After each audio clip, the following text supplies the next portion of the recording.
Indonesia sejak dulu kala tetap dipuja-puja bangsa.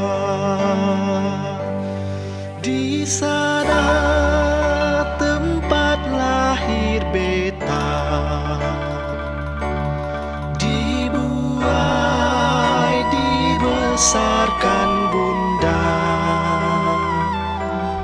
tempat berlindung di hari tua, sampai akhir menutup mata.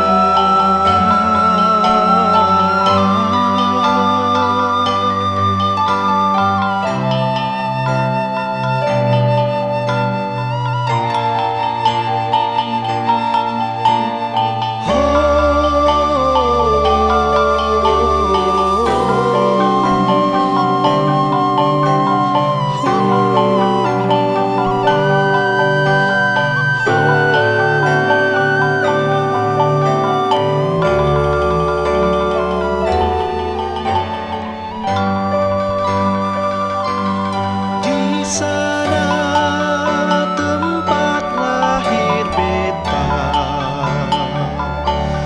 dibuai dibesarkan bunda,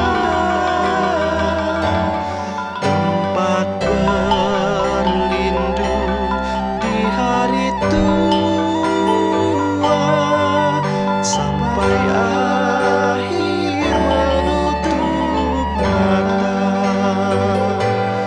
Tempat berlindung di hari tua, sampai